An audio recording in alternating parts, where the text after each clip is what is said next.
Hi, this is Paul. I know I haven't done the Ian McGilchrist commentary yet. Some of you know I've got some vacation coming up, and so I don't know when I'm going to get to it. I really want to get to it, and I really haven't had the chance to listen to that one carefully. The McGilchrist conversation is a pretty intense conversation. There's a lot going on there, and so that's one that I don't really want to sort of off the cuff. Now, Peterson has been putting out a ton of really good stuff lately, and when I saw that he talked to Theodore Dalrymple, I was tremendously excited because for me, part of the aspect of Peterson's biography that most interested me early on was his experience as a clinical psychologist. And in his classroom lectures and in his biblical series, he would regularly tell stories from his practice. He also had a significant background studying alcohol and sobriety from alcoholism. And these aspects of Peterson's biography and of his resume for me were far more interesting than the entanglement that he got in the culture war stuff. Now, Dalrymple is a similar guy. He was I first heard about him.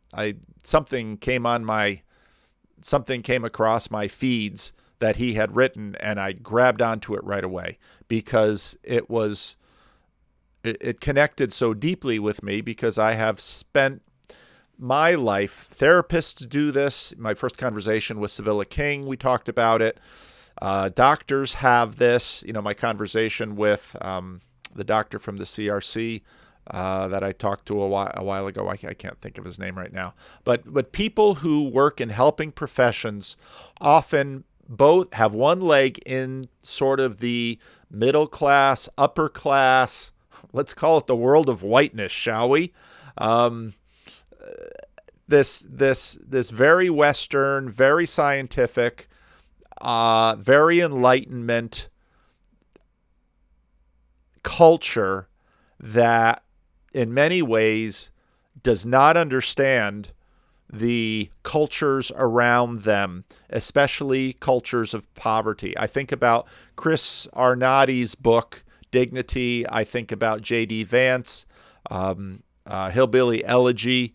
We've had a number of books written about this, but what so amazes me is that, of course, it's not just white folks, but many of the differences that separate people in our country are, in fact, they're sort of like class. They often have a lot to do with wealth, but you can find some wealthy people who, in fact, know the underclass quite well. And people from helping professions like doctors, therapists, some pastors like myself. So the Christian Reformed Church in its 150 years of immigrant history has thrived. And so by the time I come on the scene, ordained in 1991, the Christian Reformed Church is a solidly upper middle class congregation with some blue collar community still often in rural areas, but many of the urban centers are much more white collar. Now, of course, my father's ministry was in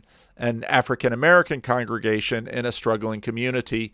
All of my ministry experience has been in similar to communities. So when I listen to Jordan Peterson talk about his experience as a clinical psychologist, and when I listen to Theodore Dalrymple, that's his pen name, talk about his experiences in a prison hospital, yeah. And so I listen to these guys and I very much resonate with them. And so I listened to this whole conversation, loved it all, knew I wasn't going to do a commentary on it because the whole commentary would be yes, and then I'd be tempted to tell stories similar to their stories because this has been the life I've lived. And in many ways, what is so frustrating about the current culture war is that this one side that loves to profess about whiteness is the whitest whiteness you can have because it's all of this middle and upper middle class know-it-allism. And that's why, my friend Hank is doing is doing. You'll notice Hank Cruz in the comment section, and we're trolling each other in the comment section quite regularly because Hank is actually a friend of another guy I went to college with, and I met Hank through this, and I love talking to Hank. Hank is one of these guys who has been successful in life, but he's from the wrong side of Chicago, and he still knows it, and he still can talk to people who don't have college degrees and people on the street. So if I'm going to walk around a rough area town, I like doing that, like Chris Arnatti, and Dalrymple talks about this, this part of his story. I listen to these guys talk like this, and I think these are my people with one foot in both ends. And it's that way that so often, so many of these high-minded, well-meaning ideas that come out of the university to try to help people and so often infantilize people, I find so offensive and so obnoxious and so ridiculous, which meant that I loved this video because it was just a feast of those kinds of things. But then he got to the end, and he talked about a program that really got my attention. And so I am going to play a little bit of the conversation just at the end. How did you handle this emotionally? Now, earlier in the conversation, Dalrymple had made the point that when he took this job, the guy who was working with him basically became an alcoholic. And, my first ministry out of seminary was in the Dominican Republic. And, something that stalks missionaries who work with people who, you're trying to help people and their situation is so desperate. You see, this is where I'm, in the middle of this culture war, the woke and the anti-woke. I don't have any misunderstanding how in our culture, in many places, not everywhere, in many places in our culture, it's easier to be white. It's easier to be educated. And in many places in the third world, I go to the Dominican Republic, and by virtue of my nationality, my passport, my wealth, in some ways it's easier to be there. But the world is complex. In other ways, it isn't. And so he's working in this prison, and, the stories he tells of just how many suicides. There's a friend of mine that I want to bring on the channel. His wife's been part of a panel discussion, and he works, he's a therapist, and he works with a population with tremendously high suicide rates. And, government just hands out money trying to fix things. And it's a disaster because you don't fix human beings by just giving them money. Now, sometimes money is very helpful, and they need money, and it's an underclass, and they're struggling. And I loved how Dalrymple made the point that, yeah, for middle class and upper class people, money covers up a lot of this stuff. And I see the same thing in ministry, that, if you're doing ministry in a middle class or an affluent community, there's plenty of ministry to do because the money's sort of covering things up. And in some ways, ministry is harder in communities like that. In poorer communities, sometimes ministry is easier because people can't fake it. It's just reality. They hit bottom faster. They get into a 12-step program. They get into a church. They have time to straighten up because they don't have to keep up appearances. They don't have to play games. But then you get a population in prison, and they got time, and they're going to work on stuff. And so some well-meaning person, and again, God bless these well-meaning people. And this is why I'm not going to be anti-woke either, because they might be really simplistic with their ideas, but some of them at least have a heart. Others of them are just using this stuff for virtue signaling, and they're not going to help anybody. And for all of the drama surrounding all of these well-meaning ideas, and I've seen this happen all my life, nothing happens in these deeply distressed and difficult communities. And so he's working with a population in prison. And so someone comes along and so he comes along and he's got to deal with this. How do you deal with it? Now, I think part of it is similar to Chris Arnatti where he's got a spirit of adventure. And so he gets into this and he's going to engage in it. And so there's a degree of ambition that you go into this for. And, I don't know if I could, because I don't know if I could take a nice suburban church. I don't know if I'd like it. I don't know if I'd endure. I probably wouldn't last, because I get fed up with game playing, and I'd tell someone exactly what's on my mind instead of what the nice pastor should say, and probably have to take the kind of struggling church that I'm in now, a church with fewer options in terms of what they could get as a pastor. So that doesn't say anything against the wonderful people at Living Stones. I just would rather do ministry among a population like I have to engage. But it can be really hard on you, especially in a situation like this. And so Peterson quite rightly asks, how did you cope with the stress? Which the endless onslaught of misery amongst your clientele. Well, I mean, one way of dealing with it, of course, was writing about it. And I thought, exactly. And I've worked the same thing.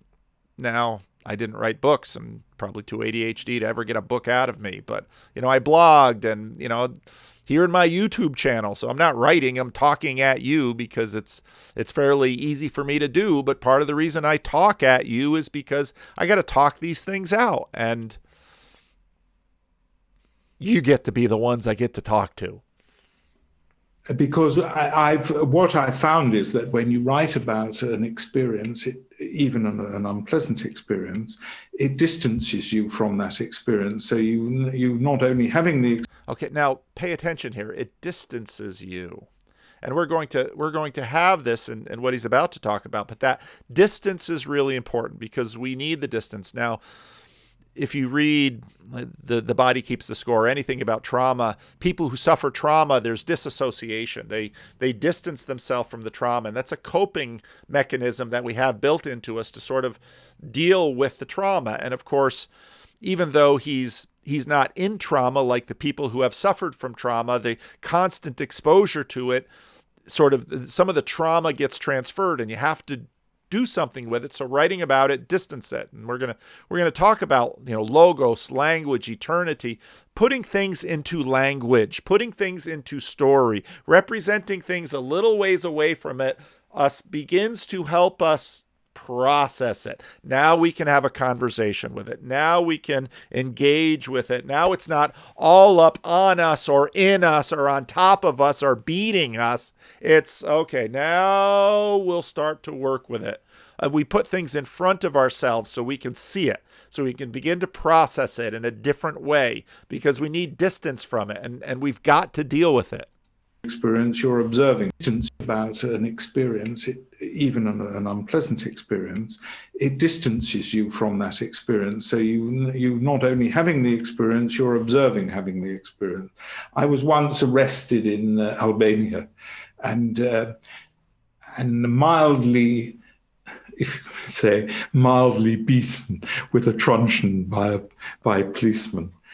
And actually, as he was hitting me, I wasn't thinking this is painful. I was thinking, how am I going to describe this subsequently?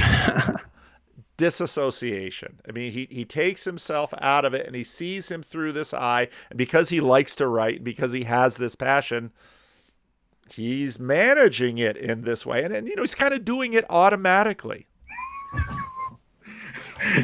And I'm sure Peterson can relate, because poor Jordan Peterson has taken one heck of a beating in the last 3 years. So that being able to describe it, or having the intention of describing it, actually distances yourself in a good way, I think, from your experience. Well, you draw the conclusions that way. And I mean, the purpose of your memory in some sense is to draw the appropriate conclusions from your experience to guide you into the future.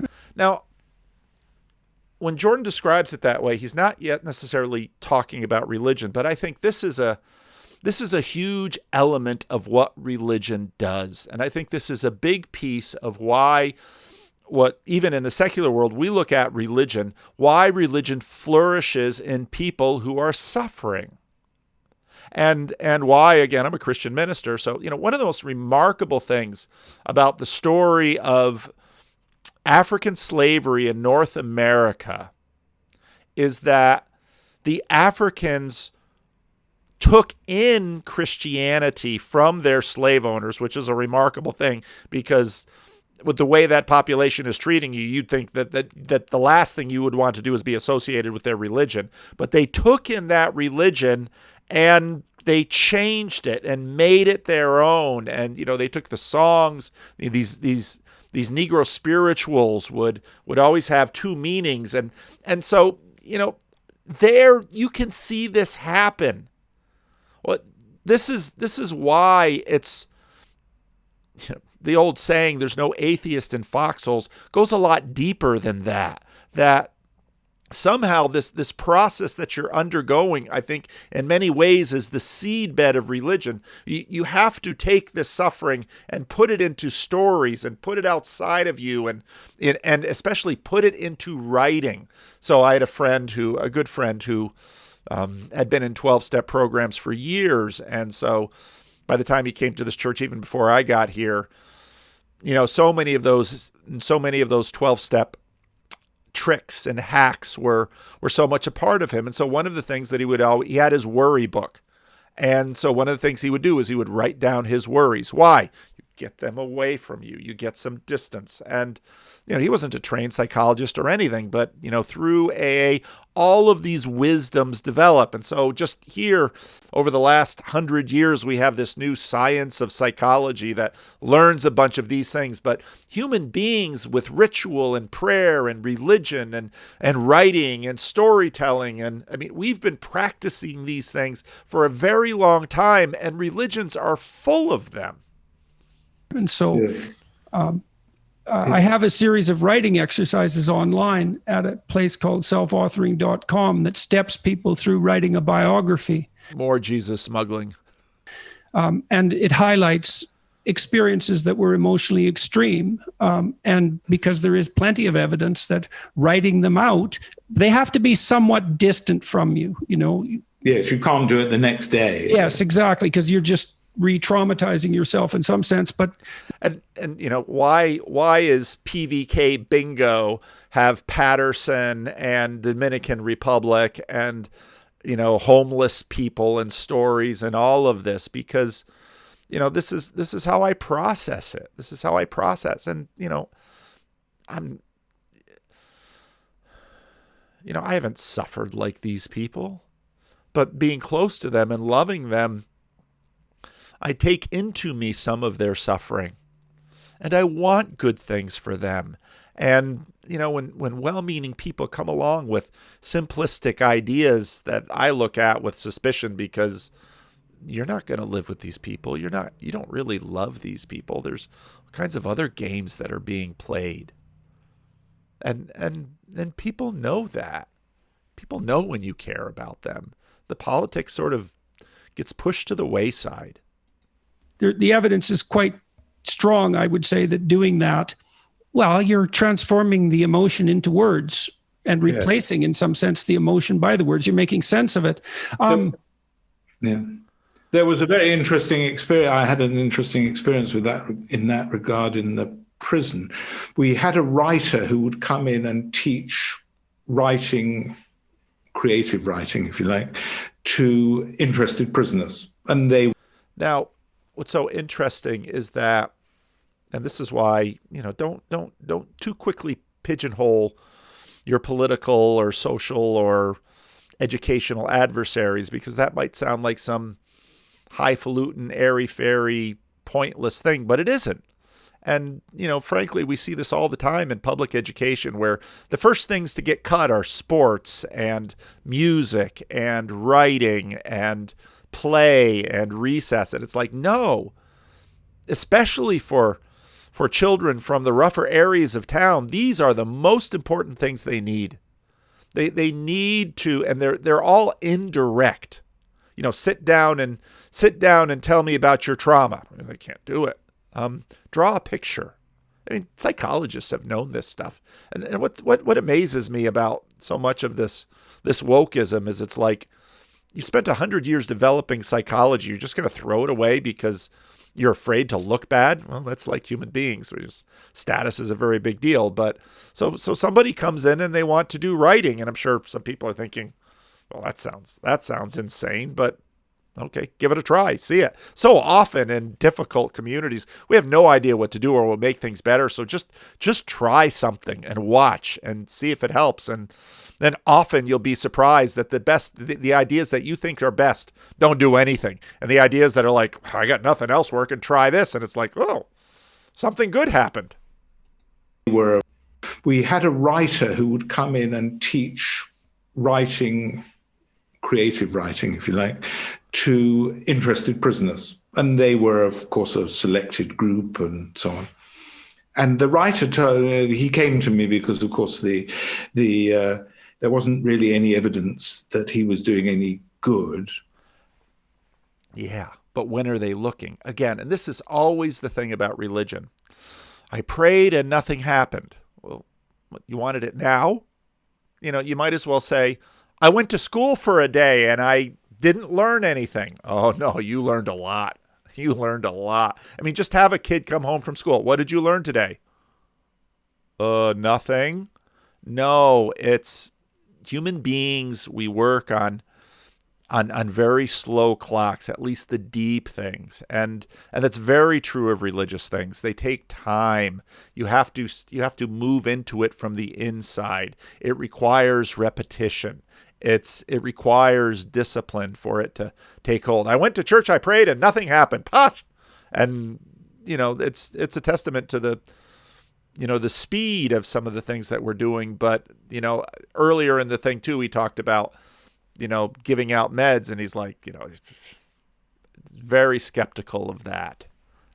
And again, talk to my friend who's working in a similar thing and, says the same things.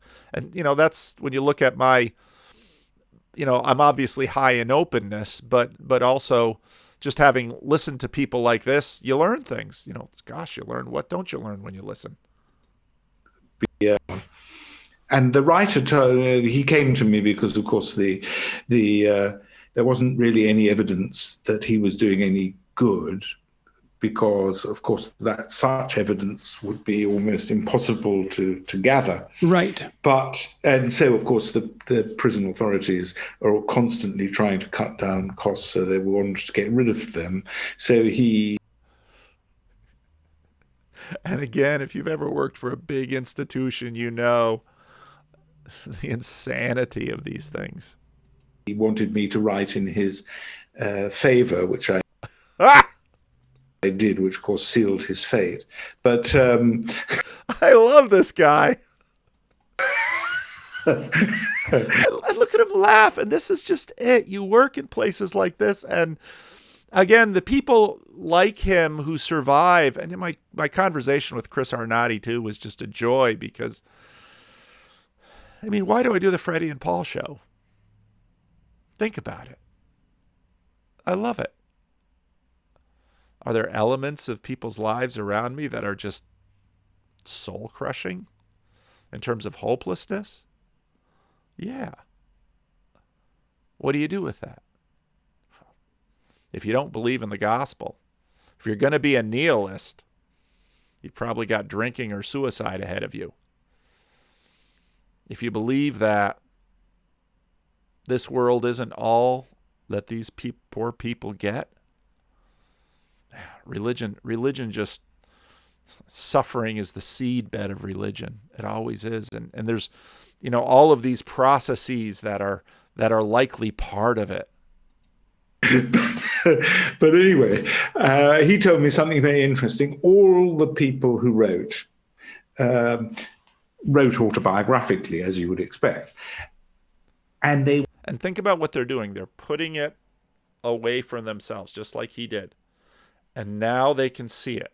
If it's up too close, you can't see it. This is why talking with people about ourselves is so important, because they reflect back to us ourselves, and we get data about ourselves, and good and bad data, and we figure it out. He told me something very interesting. All the people who wrote autobiographically, as you would expect, and they would come to a point in their lives when they had to stop, when they found it extremely difficult to go on, because actually what it did, this was the first time in their lives they'd really ever thought biographically. Or perhaps even thought.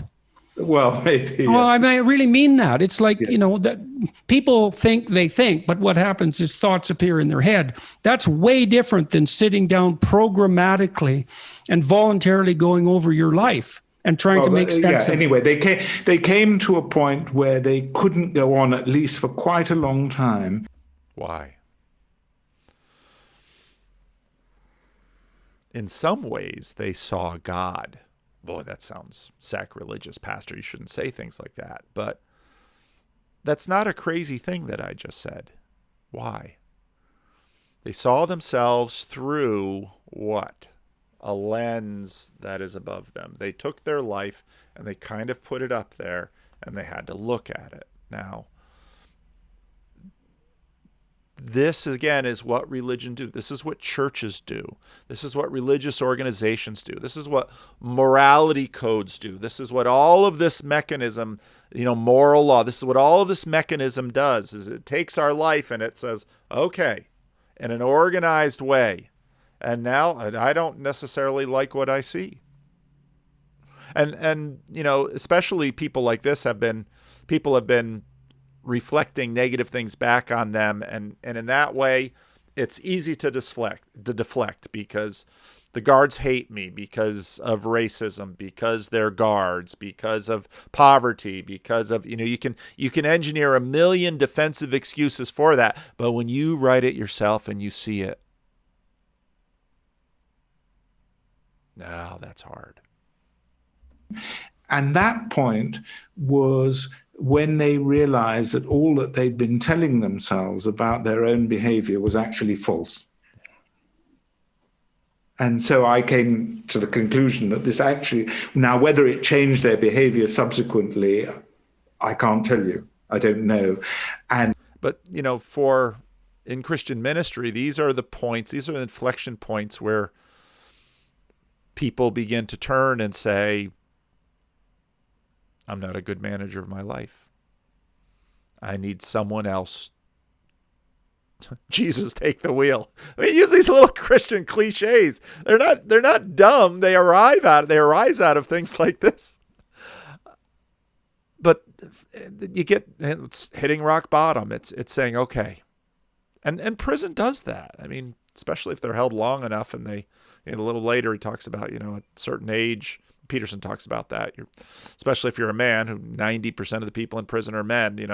Testosterone is no longer surging through you, and you've had 10 to 20 years to cool off, and you've destroyed your relationships with people outside, and inside is hell, but you've been institutionalized, and something needs to change. So it's time to get serious, and then what you need is a program. What is that? You need others around you who are going to help you make progress in the ways you need to make progress. And anyway, well, you probably need to marry that with a plan.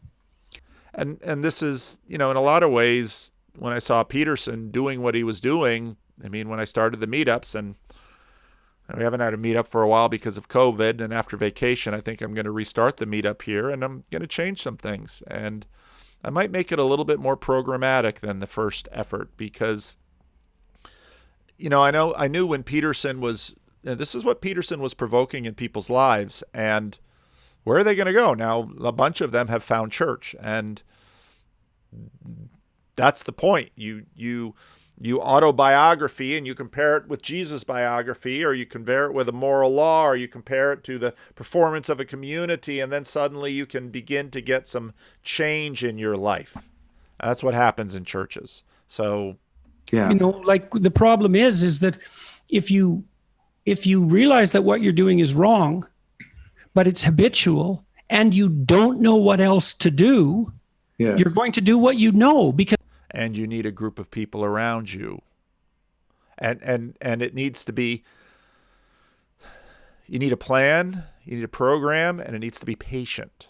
What else are you going to do? You don't know it. else. Yeah, I mean, one thing about the statistics at any rate in Britain are quite clear that people stop coming into prison on new offences. I mean, overwhelmingly, not absolutely 100%, but overwhelmingly for offences like burglary and violence, they stop after the age of 39, and their rate of conviction goes down in the 30s. So there is a kind of spontaneous change. Now, whether this would accelerate, I mean, what you would want to do is accelerate that change so that they didn't have to reach the age of 39 before they stopped committing those crimes. And my guess was that this did actually have an effect, but I have no proof of that. I have no proof that this. And I don't know of any. And it wasn't wedded to, but again, sort of what happens, and there's a lot of prison ministry. My brother-in-law did prison ministry for a while. What happens? This is why so many people find God in prison. Son of Sam. They look at his story. I haven't watched the Netflix thing on him yet, but you'd stop, think, begin to look at yourself. Say, if I want a different life, something has to change. And you're going to need other people around you to figure out how to make the change happen. Studies that look at autobiographical writing and recidivism. Well, it would be very difficult because it would be very difficult. Very. Yeah. I mean, it would be difficult to find the control group and so on. So, but I mean, instinctively, I felt that this was a good thing to be doing. Well, insofar as thought is useful and verbal thought is high quality thought, you'd hope that it would be helpful. Okay, so how did your conclusions change your clinical practice for the better, let's say, in your opinion? And what about social policy suggestions? Well, the first was clinical practice. It made me very wary of medicalization of misery. That's the first thing. So that I spent far more time persuading people not to take medication than to take it. In fact, there's a kind of law in prison: if people want medicine, they don't need it, and if they won't take it, they do need it. So, but that's true outside prison too. As far as social policy is concerned, I'm very, very wary of making, and perhaps this is very cowardly of me, very wary of making any suggestions because if anyone were to take me seriously and the results were catastrophic, I would feel very bad. So, well, it's an unfair actually, I think also that actually what we need is a cultural change, and I'm not sure how much the government can bring about a cultural change. It's the wrong tool. So I was trying to, in my way, persuade people, particularly the intellect. Maybe this is grandiose, but I was trying to persuade intellectuals that a lot of their world outlook was bad and was doing harm rather than good. Yeah, they won't change. They're throwing some of the least resistant change because they've got high status. If you've got high status, if you're successful, why should I change? And it's the people that are in prison who they're sitting and they're looking at walls and they're saying, where am I going? Well, if you're going to sit and wait for the government to save you, and that's the thing that most annoys me about a lot of the critical race stuff, because on one hand it says, well, you're here because of Whitey. And on the other hand, it says, you got to wait here until Whitey saves you. And it's like, wait a minute. He's the reason I'm here. It just makes no sense. It just makes no sense. So anyway,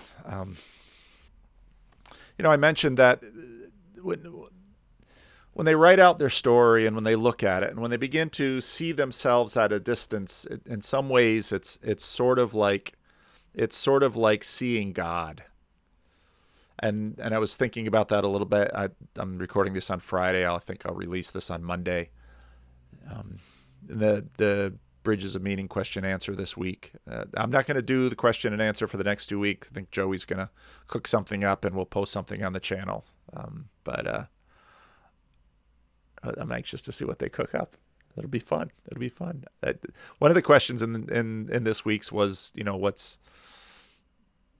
what am I most pleased about in terms of what I've learned over the last few years? And not really so much what I've learned, but what I've seen other people do has really been the cool thing. And the Discord server and a lot of what people have taken up. Anyway, when we see ourselves in the light of a perfect God, it's crushing. But it can be a productive crushing. And so I loved what they said here. But God isn't just a judgmental father. His son comes along, and in the Gospel of John, I preached on it not too long ago. You were my servants or my slaves. Now you are my friends. For the Son of God to be our brother, to be our friend, to be our advocate. There's a reason Christianity has done so well. And then, of course, forgiveness. There were talked about that quite a bit too in the question and answer this week, and someone quite considerately made the little timestamps of when the things came up, because it's 2+ hours and I ramble and it's a mess. Ray's outside my door smoking pot, coughing. Ray's a homeless guy. He's one of these homeless guys that you can't even have a conversation with, and I'm sure he's been in and out of jail countless times, and I don't know a lot of ways to help Ray, so I pray. But forgiveness, so necessary, so key for self-help, for self-health, forgiving others, receiving God's forgiveness. If others are willing to forgive you, many people in jail, and many homeless people, they've just burned through the relationships of their lives, and in a sense, they see God, and okay, it's crushing, and Jesus comes along and says, I'm here to help. Jesus, take the wheel. Funny memes with that. And again, this so much reminded me of Chris Arnotti's and my conversation with Chris Arnotti. And you can find that on my channel. Lovely book. Why religion is so helpful for helping people do difficult, basic things required by life. And, it's not at all, like I've said before, I can't ever recall meeting an atheist homeless person. They're all quite religious, and you might say, well, how good is religion? And it's not working for them. Well, like with the writing exercise, I can't really say it's not working for them. It's functioning in them. It's sort of like the evolutionary psychology argument about religion. It's adaptive. How exactly is it helping? And we might not know, but it probably wouldn't be there if it wasn't helping. Is there self-deceit in it? Could very well be. Are they using it to justify things that they shouldn't? Probably. But we use it, we embrace it because we need it. And I loved what Dalrymple said about, wealth in terms of the wealthy and the middle class and the state offer money as sort of an opiate. And I'm not against state programs to help. It's just they help and they harm sometimes. Knowing, when I left in the Dominican Republic, one of the things that I learned there is it's so difficult to actually help people. And it's often people need help, but they also have to help themselves. It's a both and thing. And so what's so difficult often is finding the right ways to help and not disable them. And there's been a lot of books written about this over the years. And instead what we've got is people with a shallow education into stupidity and chaos. So, yeah, just had some thoughts about that conversation and wanted to get them down. And like I said, I'll be on vacation coming up, so the pace of videos could change. I've scheduled some more randos convos for this week, so hopefully I'll get a few in the can. So there'll probably be a few randos convos coming through while I'm on vacation, and Joey and Rick are gonna do something with Bridges of Meaning to replace my usual Friday question and answer. So we'll see what comes. It's kind of exciting. See new things. So thanks for watching. I should say like and subscribe, because if you like the channel and you want others to see it, if you like a video, that signals YouTube that it's a video of value, and so more people will like it. And if you subscribe, it's the same thing. But again, my goal here isn't to run up big numbers. My goal is to do what we're doing. So thanks for watching.